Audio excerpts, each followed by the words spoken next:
Mr. Morton. Where did we leave off? So we got into the Sierra, I think. We had just reached this, yeah. We just reached the Sierra. We haven't really talked about any details. Just like how I was feeling. You said you had some issues with elevation. I asked about that. That's right. To Sonora Pass to. That's right. To Lima Meadows. Tuolumne Meadows. Tuolumne. Good phonetic. Not easy spelling. So you were a little lethargic at first. Yeah. Did you adjust to that? Yes, I did. Thankfully. I think after a little bit after Tuolumne, going into Mammoth, felt a lot better. I know some people exited and got off at Bishop, and Bishop, like you're up at 11,000 feet, and then suddenly you go down to Bishop, which is at 4,000 feet, and then maybe they zeroed there, and then they came back and felt awful again. Mm. So what helped you adjust? Was it just time? Time. What kind of elevation? What was your highest elevation before that? I mean, let's say before Belden, we're really only talking 7,000, maybe 8,000 feet maximum, all the way from the beginning all the way through to, South NorCal. And then it starts going a little more and more, 9,000, getting in Sierra City 9,000, and maybe 10,000 out of Sonora Pass, 11 to the big passes, and then 12 at Forester Pass. That sounds like acclimation. I mean, that sounds like enough. Yeah. Trying to acclimate. Yeah. Well, yeah. I mean, I guess. But I don't know. It just took time. It wasn't easy. So at what point did you have to switch to bear canister? Great. Yeah. So you have to take the bear canisters into the national parks, and you're going through Yosemite, Kings Canyon, and Sequoia. And so most people say North Kennedy to South Kennedy. It's that simple. That's all in California. Oh yeah, that's all in the Sierras, and it's a subsection of the Sierras really, because before you reach, going between Tahoe to North Kennedy Meadows, you don't need one. Mm-hmm. It's just North Kennedy Meadows to South Kennedy Meadows, which is maybe 400 miles. Before that, were you doing bear hangs?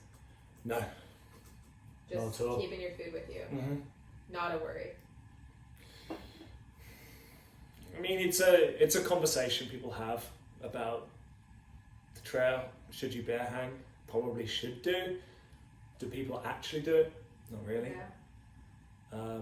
Andrew Skirka has a strong opinion about this. He says that most people's bear hangs are so awful anyway, you'd be better just not bothering, just sleeping with your food. Just a pinata. Yeah, right. So none of us did. None of us hung our food. Okay. Where did you get your bear canister? So Kim bought it and then shipped it to the North Ken. In hindsight, I could have just bought it on Amazon and it shipped. Mm-hmm. But I left everything very late. And I think I alluded to this before, that like Sierra resupply and logistics could be a whole hour conversation. And I wasn't prepared. I got to Chester and I was like, oh shit, I hadn't thought about any of this. And I left it a little late. So you found the Sierra resupply was a lot more hairy than anywhere else on the trail? Yeah. Why? So briefly, everywhere else on the trail, you get to the resupply point and you get dropped off you walk into the town itself, or you get dropped off at a road and then you hitch in, nice and easy. With the Sierras, you get dropped off at these resorts. There's two key resorts between Mammoth and Bishop, and that is Vermilion Valley Resort, VVR. Say it again. Vermilion Valley Resort, VVR. And Muir Trail Ranch, MTR. And they sit between Mammoth and Bishop. You can't really, some people go Mammoth to Bishop, Well, some people go Mammoth to South Ken all the way, and that's too much for most people. So you've got a choice. You either resupply at these resorts, but the problem is there's no store there. You can't just buy things. You have to ship it in, and because they're so remote, like MTR, they use pack animals to ship to hike everything in. It costs about $80 to ship something there. That's someone's job. That could be our job. Great job. It's a cool place, MTR. Right? Yeah. If you go to MTR, go to the hot springs. Wonderful. You did that? Yeah. Rest your weary bones? What? Rest your weary bones? Yeah. I was so rested I worried I wouldn't leave. It was great. How many days worth of supplies are you shipping to both? Well, here's the thing. Okay, so let me finish. So in order to ship to VVR or MTR, not only it costs money, you have to do it a long time in advance. I think MTR says ship like 2 months or something in advance. I didn't do it. I didn't know about this whole thing. So I didn't ship to either of those places. And therefore I had to get off at Bishop. And to get off at Bishop, you have to do a 7.5 mile side trail called Kearsarge Pass. And it's a high pass like any of the others. You're going from 9,000 up to 11,000 and then back down to 7 or something. It's hard. And then you have to get a 40-minute hitch. It's probably like a 2-day round trip.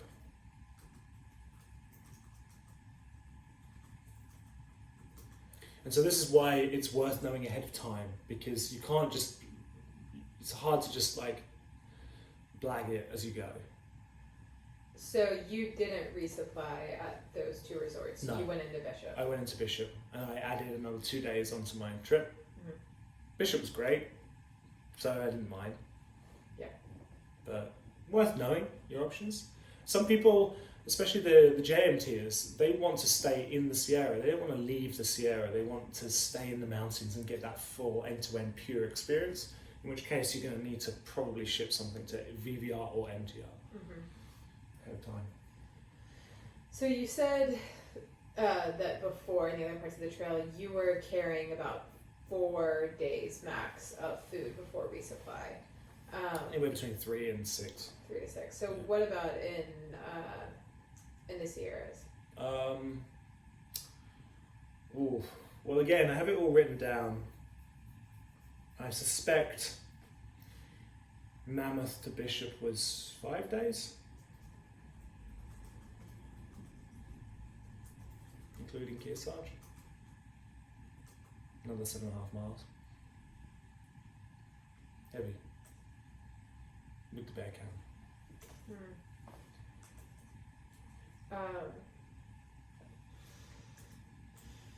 How long in total did this Sierras take you? How many days? I'm going to say the Sierras are quite short, so I'm going to say 2.5 weeks, 17 days-ish, maybe 18. I kicked ass in the Sierras with 30-mile days. 30-mile days? Yeah. Only if your hiker would say, oh, they're quite short, only 17 days back through high mountain passes. Yeah, I know. Cakewalk. It's beautiful though. Magic. But my favourite pass, favourite part of the trail was Mammoth to Bishop. You go, you do the, I can't remember what the name of the first pass is, but then you go through the big ones. You know, you do Muir Pass, and then Mather, then Pinchot, then Glen, then Kearsarge. And they're all magic. They're really great. You're gonna love it. Anything about the Sierras that were scary to you? The weather felt tumultuous, you know? Like, it got very windy up on those high passes. I remember thinking, it'd be nice to get off of this, you know, and down back into the valleys. Mm-hmm. These passes are kind of strange because you're descending into a valley. This is Kings Canyon. You descend into a valley, and it's like maybe 9,000 feet, beautiful trees, water everywhere. And then you go up and slowly up to 11,000. You peak, and then you rinse and repeat down into a valley and up. This is your sort of sawtooth-like profile, and you get, at the top of those things, the weather can be a little, nasty. And you're always like looking at what the weather's going to be, because you don't have as many choices to exit. It's not like you get to a road. There's no road in Kings Canyon. You can, if you get into trouble, you can bail early through Bishop Pass. That's 12 miles though. So if the weather's really bad, you've got to account for another 12 miles. And then you get dropped off at a trailhead somewhere. You get a hitch. So keeping an eye on the weather is really important. How did you keep an eye on the weather? I assume you didn't have cell service. No, I had that, the InReach, the Garmin. Which gives you weather reports? Yeah.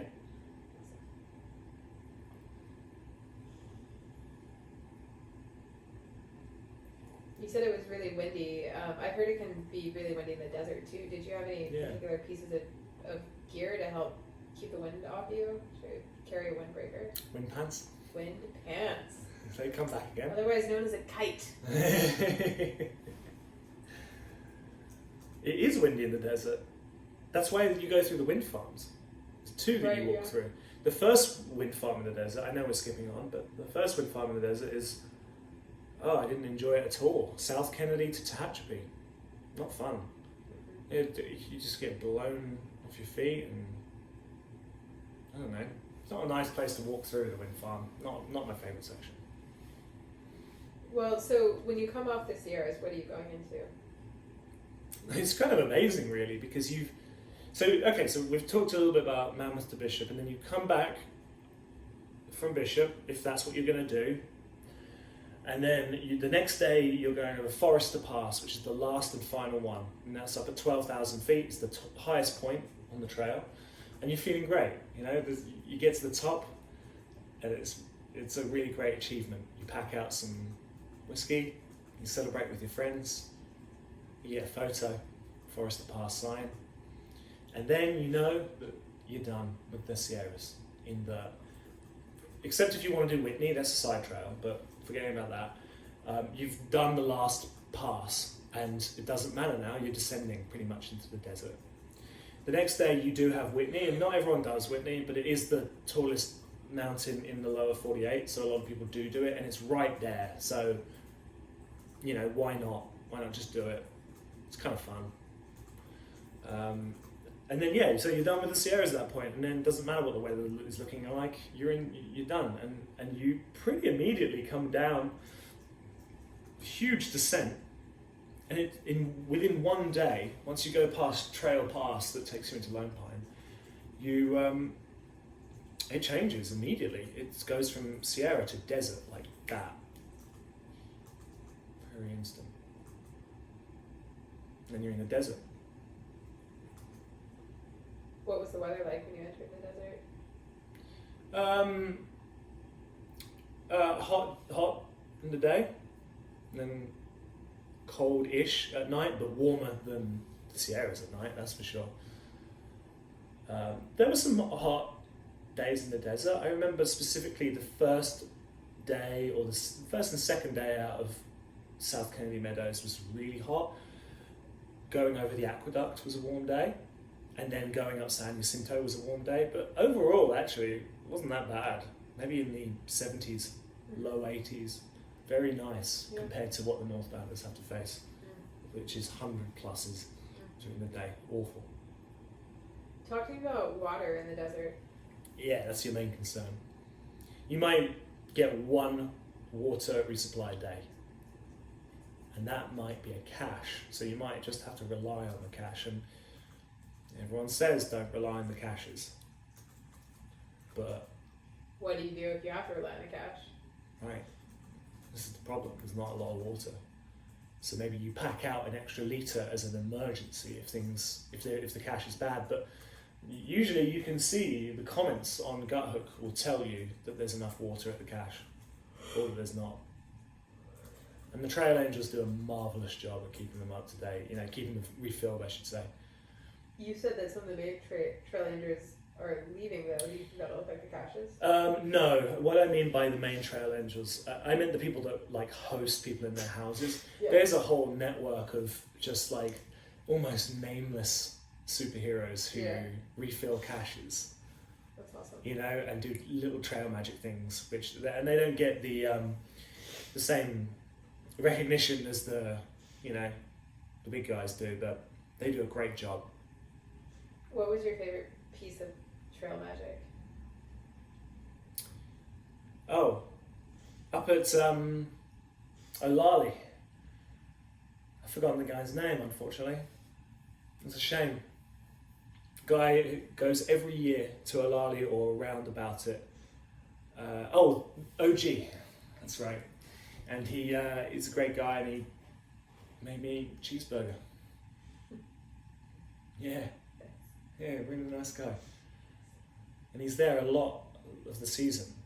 And that's the other thing, trail magic's not really a thing as much for southbounders. Like, yes, water caches will be refilled, great, and you can go stay at these people's houses, but it's not the same where there's not a lot of trail magic at like roads and stuff where people have set up, a little station where they can make food for you.